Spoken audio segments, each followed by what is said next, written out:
ఎన్ని రంకెలేసినా బీజేపీ వాళ్ళు సిల్లి గవ్వ తేరు. మోడీ ముందల నిలబడి అడిగే ధైర్యం నాదే? మా ఈడ బండి గుండు బాగానే మాట్లాడతారు ఈడ మైకుల ముందల, కానీ మోడీ ముందల వీళ్ళకి నిలబడి అడిగే ధైర్యం ఉందా? మోడీ నుంచి చిల్లి గవ్వ తెచ్చే ధైర్యం ఉందా? మోడీ వీళ్ళకి అపాయింట్మెంట్ అని ఇస్తాడా? మోడీ దగ్గరికి వీళ్ళ ముఖమే చల్లదు, వీళ్ళ ముఖమే గుర్తు పట్టాడు. మోడీ గుర్తు పట్టేటట్టుంటే Karimnagar కౌటర్ ring road Bandi Sanjay దేవాలి, Warangal కౌటర్ ring road తీసుకురావాలి. ఇవాళ కరీంనగర్ అభివృద్ధికి నిధులు మంజూరు చేయించుకురావాలి. ఇవాళ నిజంగానే మోడీ దగ్గర మీకు పరపతి ఉంటే కాళేశ్వరంలో 1000 కోట్లు కొల్లగొట్టిన కేసీఆర్ హరీష్ను బొక్కలేయాలి. కారు దందాలు ఇవాళ సంపాదించిన కేటీఆర్ను బొక్కలేపియాలి బండి సంజయ్ గారు. మీరు ఈడుండి మా వాళ్ళని బెదిరించుడు, మా వాళ్ళ మీద రంకెలేసుడు కాదు బండి సంజయ్ గారు. మీ శాతనైతే కేసీఆర్ను బొక్కలేపియండి. మీకు వాళ్లకు గూడు పుటాని లేదు, చీకట్ల ఒప్పందం లేదు అంటే కేసీఆర్ హరీష్ను కేటీఆర్ను సిబిఐతో నీ బొక్క లేపించినాక నువ్వు మాట్లాడాలి బండి సంజయ్ గారు. మీరు కార్యకర్త నుంచి వచ్చి ఎదిగిరు బాగానే ఉంది, మీరు కౌన్సిలర్ ఉన్నోళ్ళు ఎంపీ అయిన బాగానే ఉంది, ఎంపీ అయినోళ్ళు కేంద్ర మంత్రి అయిన బాగానే ఉంది, మీ పరిస్థితి బాగానే ఉంది, కిషన్ రెడ్డిది బాగానే ఉంది. మరి కరీంనగర్ మున్సిపాలిటీ పరిస్థితి ఏముందని నేను అడుగుతున్నా. ఏం తెచ్చినవో ఏమి ఇచ్చినవో చెప్పు.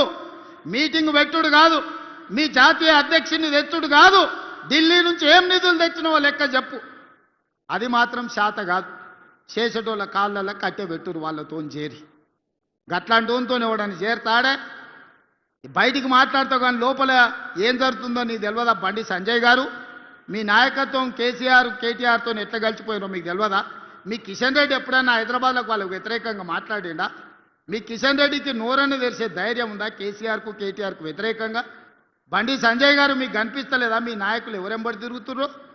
అందుకే మిత్రులారా, ఇవాళ తెలంగాణ రాష్ట్రాన్ని అభివృద్ధి చేసుకోవాలన్నా, తెలంగాణ రాష్ట్రంలో మున్సిపాలిటీలకు నిధులు ఇవ్వాలన్నా ఇవాళ కాంగ్రెస్ పార్టీతోనే సాధ్యమవుతుంది. ఇవాళ సమస్యలు పరిష్కరించే బాధ్యత కాంగ్రెస్ పార్టీ తీసుకుంటుంది.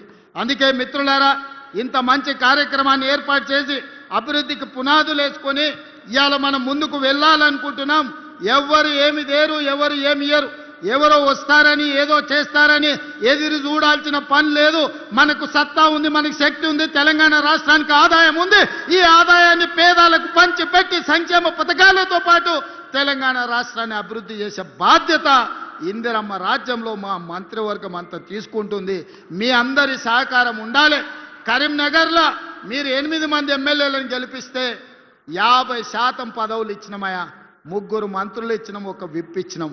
ఇంతకంటే ఎక్కువ పార్టీ ఏమిస్తుంది మీరు చెప్పుర్రి?